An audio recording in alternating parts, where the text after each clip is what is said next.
dispose d'atouts majeurs liés à sa situation géographique, une offre remarquable en matière de transport, une densité d'emploi très élevée ou encore une activité de commerce exceptionnelle. Réalisé maintenant depuis près de 40 ans, l'actuel visage du site n'est plus en phase avec les usages actuels, les problématiques de notre époque et les politiques publiques en matière de mobilité. Le repenser et le reconcevoir est une priorité absolue.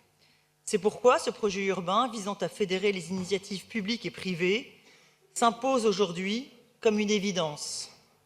C'est une excellente chose et nous ne pouvons que nous en réjouir. Tout d'abord, les travaux de la gare, qui sont déjà bien engagés avec la nouvelle ligne à grande vitesse, absolument nécessaire pour accueillir les 80 millions de voyageurs attendus en 2020.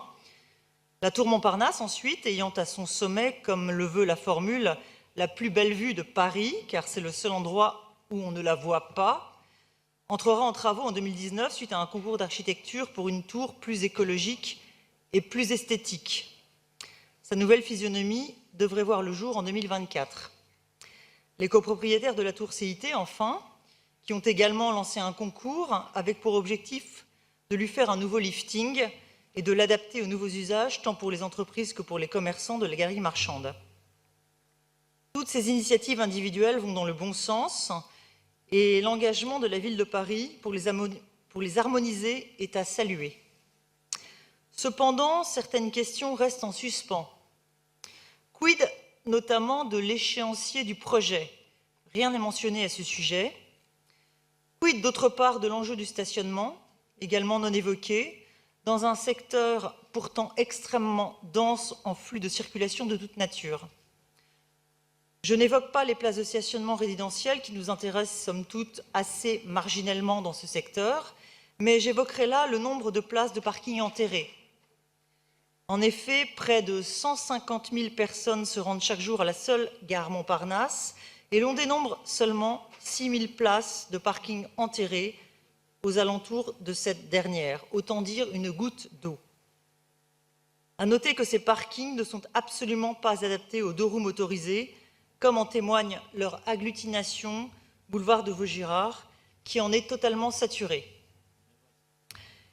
Il faut profiter du lancement de ce projet urbain de grande envergure pour reconsidérer le stationnement des deux roues motorisées, dont le nombre a considérablement augmenté, notamment en repensant entièrement la problématique des parkings enterrés qui privilégient largement les automobilistes.